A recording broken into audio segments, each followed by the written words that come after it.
Hi, I'm Kirk Cameron, your host for the Secrets of the Back to the Future Trilogy.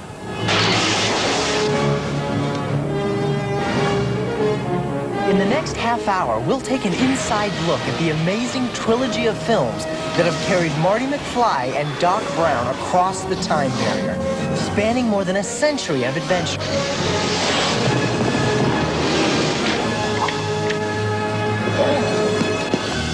We'll also answer some of the burning questions that Back to the Future fans all over the world have asked us. Whether it's about hoverboards, runaway trains, or mystery scenes, we'll answer your letters.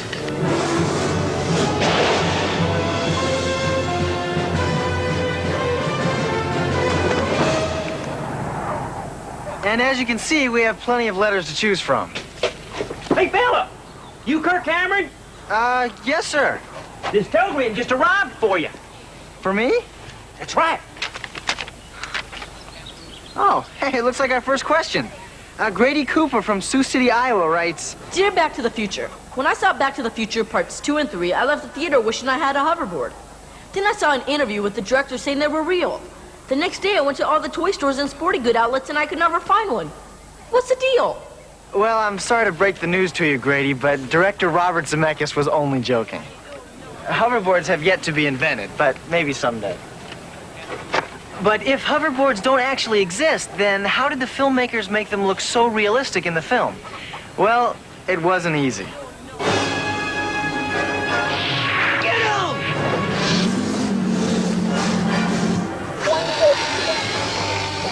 By combining old movie tricks and modern technology, the filmmakers, with the help of a few fearless individuals, Hey, how are you?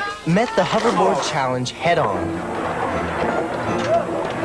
A lot of the hoverboarding that only showed Michael above the knees was achieved by having him ride an ordinary skateboard. Son of a... It's been 5 years. I thought I'd been ready to do that. Paths of plywood were laid over almost every inch of the town square to make it look like Michael was effortlessly gliding over rough terrain. Sometimes a platform dolly was used to give Michael and the other actors an even smoother ride. Director Robert Zemeckis had a special harness designed which allowed the actors to fly from an intricate series of wires supported by an industrial crane. You know, what we got to do is we got to get another crane, and we can hang your phone here. Yeah, exactly. And finally, some very creative camera rigs, all to create the illusion of flight. The film is actually a combination of different special effects techniques, whether it was high-tech, low-tech, physical effect, or an optical effect. Just about every type of special effect known to man was used in making the hoverboards fly.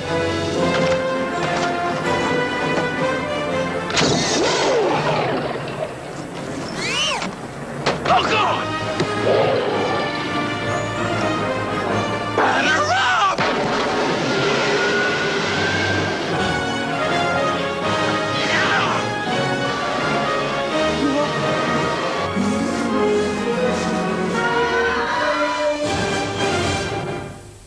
Now, here's a letter from a Mr. Joey Farmer, which reads, Dear Back to the Future, I'm a car salesman in a major metropolitan area, and I gotta say, the main reason I go and see them Back to the Future movies is to check out that DeLorean time vehicle.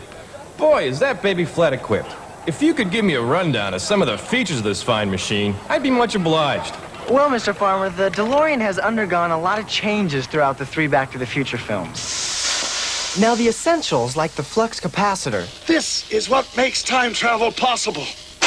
the time circuits, and the destination keypad have always stayed the same. But for traveling forward to the future, Doc Brown took the DeLorean concept to new heights.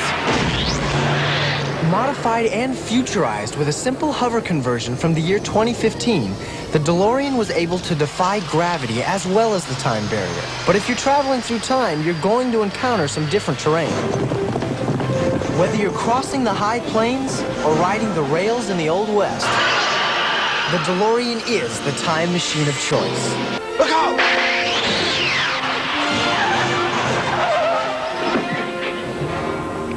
In our next letter, Mrs. Virginia Shaw writes in, Dear Back to the Future, those Back to the Future movies look like they'd be very hard for the actors, with all that running and chasing and getting hit all the time.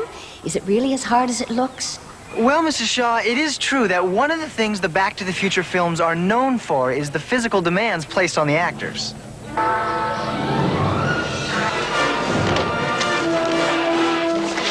Through it all, Michael J. Fox and director Robert Zemeckis have developed a philosophical attitude. Bob and I have an expression that we used on the first movie, which is pain is temporary, film is forever. And, you know, that's the way you got to look at it. You know, if you get hit in the head a couple of times to make a great film, it's kind of worth it. I love action, you know, and I love to do stuff, you know. I love it when I do something and, you know, I can hear somebody go, well, they're not going to let him do that, are they? And I'm like, hey, they can't stop me from doing it.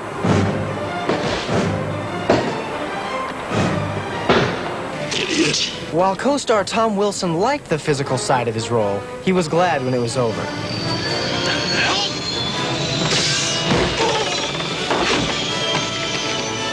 Nice shot, Doc! In a film that demands a lot of physicality, you just have to do it, you know? I'm not a macho guy at all. I'm anything but, you know? I mean, I don't like volunteer. Hey, Bob, let me do that one. The falling off the building thing, hey, that's mine. It's mine.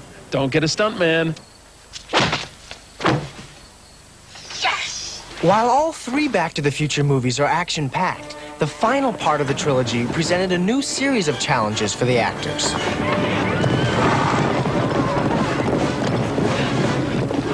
Galloping at a breakneck speed on horseback, you know, spinning a rope over your head, you know, kicking the horse, saying, "Hia," you know.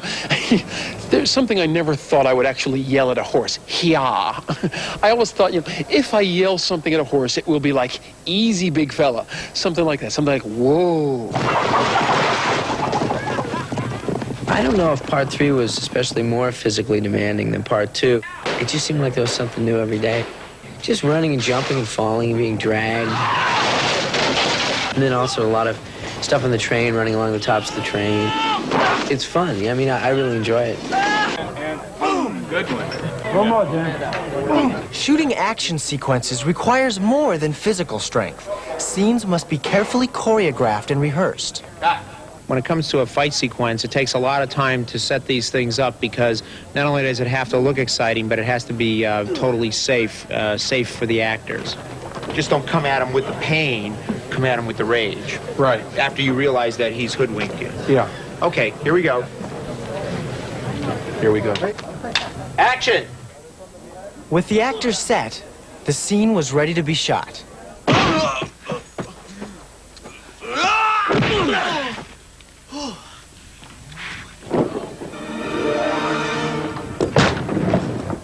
People just don't realize the glamour, the excitement of Hollywood. Kids, come on to California. Come, become actors. Do stuff like this. I hate manure. Cut. Grant, one more, just like that. Beauty. Well, this is me, Tom Wilson, bidding you a fond adios for now. Goodbye, everybody.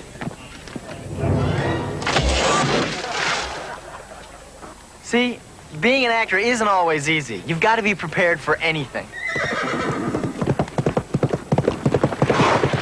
Are you Kirk Cameron? Yeah. I got a letter for you. Thanks. Oh, great letter. It comes from a David Palmer who says, Dear Back to the Future, I just watched the original Back to the Future on videotape for the 27th time, and I think I found a mistake. 27th time? In the scene where Marty dresses up like a spaceman to scare his father in the 50s, I noticed a modern-day hairdryer attached to his belt. Now, I know Marty didn't bring a blow-dryer with him, so how do you explain that one? Well, My name is Darth Vader. here's the scene David was referring to. And yep, there's the hairdryer, all right. But it's no mistake. Knew it. Here in this never-before-seen shot from Back to the Future, we find out where that hairdryer came from. So, these are all my personal belongings, huh? Yep. What's this thing? It's a hairdryer. A hairdryer? But don't they have towels in the future? Look at these underpants. What's this? Suddenly the future's looking a whole lot better. Our next letter comes from a Dr. D. Allen Burris, a history professor at a noted Ivy League university. It reads, Dear Back to the Future, as an educator in the study of human history, I have come to the inalterable conclusion that history tends to repeat itself. Is my understanding correct? Your conclusion couldn't be more correct, Professor. In fact, Marty McFly came to the same conclusion, the hard way. Take a look and see what just breezed in the door. Welcome to the Cafe 80s. What'll it be, stranger? Give me a Pepsi free. Ice water? Ice? All I want is a Pepsi. Fly! What do you think you're doing? Biff. I thought I told you to stay in here! He's Griff. You ain't Seamus McFly. You're Mad Dog Tannen. Nobody calls me Mad Dog! Dad!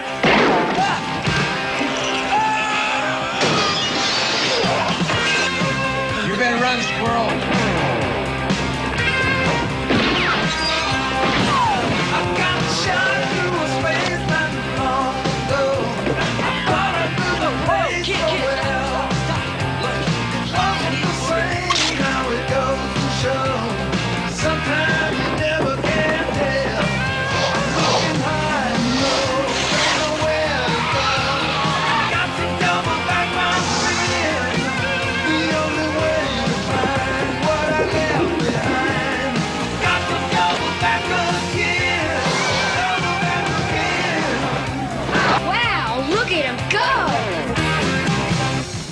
Well, here's an interesting letter from a young girl who writes, Dear Back to the Future, I haven't had a chance to see Back to the Future Part 3 yet, but somebody spilled the beans that Doc Brown falls in love in this movie. Doc Brown in love?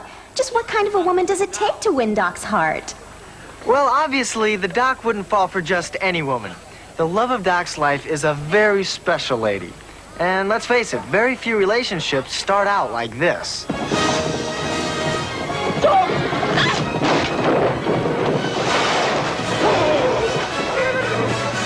Emmett Brown at your service, Miss. Clayton. Clara Clayton. Mary Steenburgen plays a schoolteacher with whom the Doc falls madly in love. She's a little bit eccentric, and her head's a little bit in the clouds. I mean, she's really interested in science and astronomy and telescopes and looking at the stars. If you move it this way, the image turns fuzzy. See? But if you turn it the other way, Everything becomes clear. I think at the beginning of this story, Marty's very concerned about Clara's being a giant distraction for the Doc. And then he begins to see that his old friend has fallen in love, and this is astounding to him. The Doc in love. It's hard to believe. What do you mean you're going to be seeing lots of her, Doc? Well, I might see her again just in passing. He and Doc kind of switch roles, and, you know, Marty sort of becomes more of the adult, and Doc becomes the young man in love. Evening. You look very nice. thank you. She's quirky in her own ways, which makes her find Doc Brown attractive. She's got some independence. She's got some spunk. She's somebody that we hope the audience will want to see the Doc be in love with. You know, I'm almost glad that snake spooked those horses. Otherwise, we might never have met. Suppose it was destiny.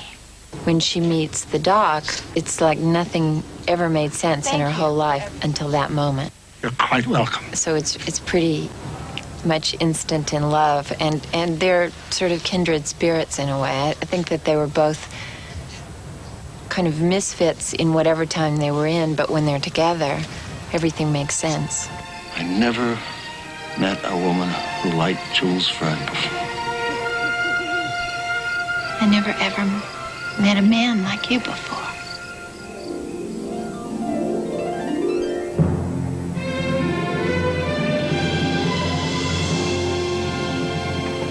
So Doc finally falls in love. So in love that he's willing to alter time itself to be with her. But just what happens when you alter time? Well, that's exactly what high school student Willie Richter wants to know. Dear Back to the Future, I've been reading a lot of books about time travel, and they keep mentioning the cause and effect theory of time travel. Can you explain what that is? Sure. If we take a look at Biff's actions in Back to the Future Part 2, we have a prime example of this cause and effect theory. By stealing the DeLorean and traveling back to 1955, Biff was able to alter history. By bringing a sports almanac from the year 2015 back with him, Biff was able to give himself forbidden knowledge about the outcome of every major sporting event for the next 50 years. All you gotta do is bet on the winner and you'll never lose. And the result was catastrophic. Biff had succeeded in creating an alternate present, a nightmare come true. The Hill Valley Courthouse was now a casino. The town square had been transformed into a war zone.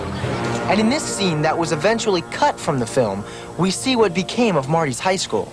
This is nuts. But just what happens to Biff when he returns to the future? Well, it's likely that his wife Lorraine shot him sometime in the mid-1990s. Because as we can see in this scene that was also cut from the film, Biff is literally erased from existence in the year 2015. And finally, a question lots of Back to the Future fans have been asking. This letter comes to us from a little boy who says, Dear Back to the Future, I just saw Back to the Future Part 3, and my favorite part of it was the train stuff near the end. My question is, didn't they get into trouble for running that old train off a cliff? Well, the answer is no. They didn't get into trouble for running that train off a cliff. But that's not to say it wasn't a lot of trouble to do. Marty, are the time circuits on? Check, Doc. The Doc and Marty have a very simple problem. They have to get the DeLorean up to 88 miles an hour, and even though a steam train can't go that fast, the Doc, being a man of science, figures out a way to do it for a few seconds anyway. Doc! The railroad's about to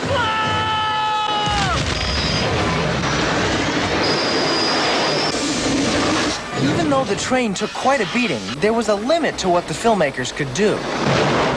Obviously, it's impossible to take a real 100-year-old antique steam train and throw it off a cliff, so we went to Industrial Light and Magic and had them build a miniature one for us, and we threw that one off the cliff. A team of special effects technicians painstakingly created a quarter-scale train. It's as small as we could make it, as the model, and still retain, all the scale of this explosion in the surrounding area, everything to look right.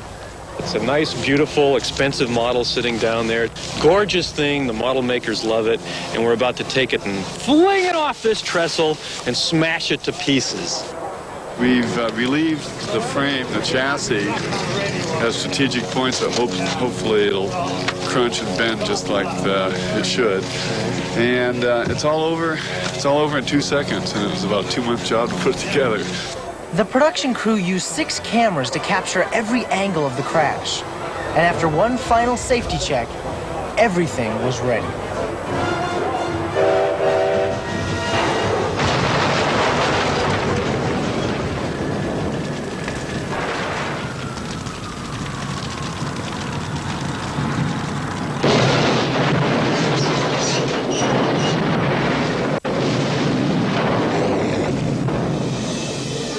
Well, I hope you've enjoyed this inside peek at the Back to the Future trilogy. I know I have. But, there still is one more Back to the Future secret that everybody seems to want to know the answer to. Is there going to be a Back to the Future Part 4? Well, it doesn't look likely, partner. I'm Kirk Cameron. Thanks again for joining me. And remember, the future is what you make of it.